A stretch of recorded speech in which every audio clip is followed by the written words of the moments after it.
Welcome to Year of Connection, a year-long journey toward becoming whole self-connected. I'm your host, Pauline Shu. Have you ever heard the word meditation? Have you tried it? Possibly even mastered the act?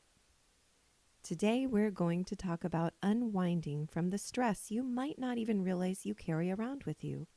And we're going to focus on doing that through meditation. We've been so focused on change that it's time to sit back and relax. Today's episode is all about being present in the here and now.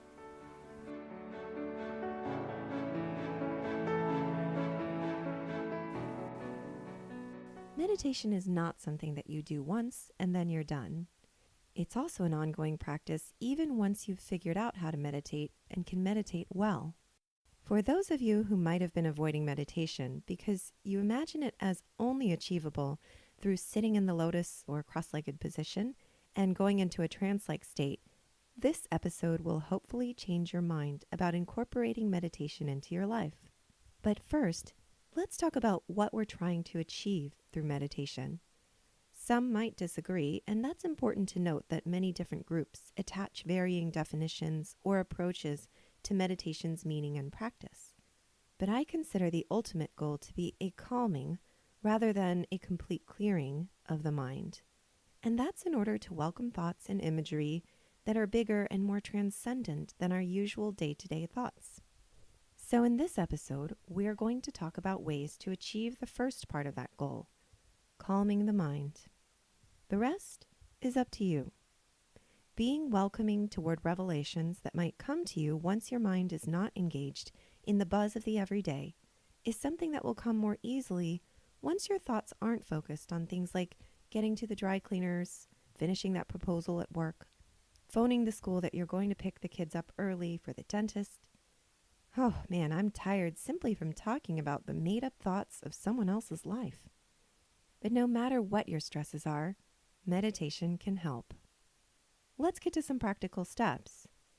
I personally believe that the best approach to meditation is to work toward it in stages. Start by going for a walk or a hike in nature. If you are differently abled, this might mean a change of scenery instead, but getting as close to nature and the outdoors as you can is important to the success of this stage. The other part of it is to spend the time in absolute silence.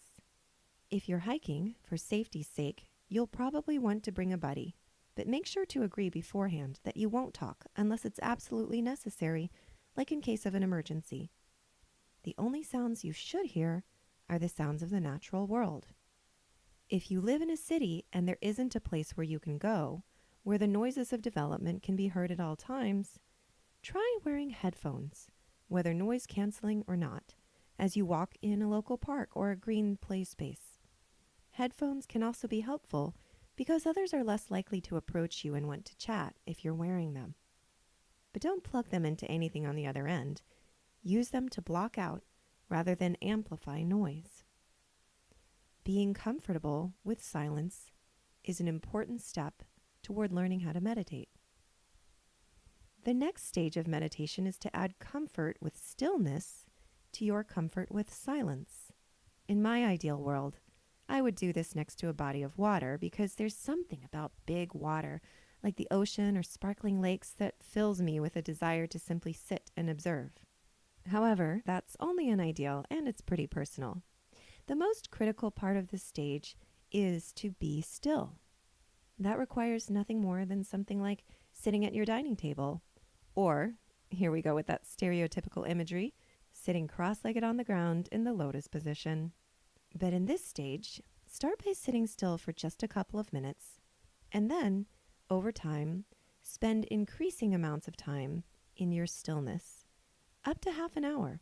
You should breathe, of course, and small movements are expected, but try not to fidget.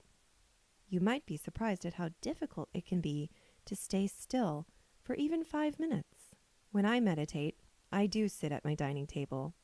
I actually have a mug of hot water in front of me because drinking hot water, or anything hot really, forces my body to slow down. So I usually do that before I begin meditating in earnest. Although, disclaimer, of course, Be very careful and take caution not to burn yourself when drinking or eating anything hot. I also like hot water because water is my mantra, which takes us to the next stage of learning how to meditate, calming the mind. A quick note on mantras. You don't have to choose anything spiritual or that's in another language. Although the word mantra has its origin in Hinduism and Buddhism, the concept of a mantra itself is really just a phrase, a word, or a sound that you repeat to keep your mind focused when you're meditating. That's why mine is water, and other people's might be Om, or even something like I am okay. Once you're comfortable with silence and comfortable with stillness, begin incorporating your mantra into your meditative practice. And that means sit in silence and stillness, but every time you notice thoughts or anxieties about your day-to-day life creeping in, repeat your mantra so that you can refocus your quiet, calm energy. When I first started this stage of meditation, I would say water out loud every time I noticed my thoughts wandering. Now I can say it silently and almost seamlessly when I notice that my thoughts are moving away from a sense of presence and soul reflection. What I realized over time was that when I started getting distracted, my heart rate sped up, my body started getting fidgety, and everything felt more tense. Meditation helps with that. It helps us to unwind by slowing our thoughts and actions so that we can relieve a little bit of stress and reconnect with ourselves. When we do this, we ultimately will see past the noise of the everyday and get to the true core of who we are and what's important to us. All of these actions indirectly help our ability to connect. But I'll also give you a more direct step.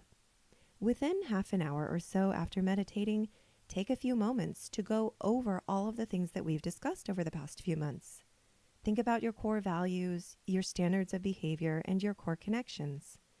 Through meditation, you should have a deeper understanding of who you are and what's important to you.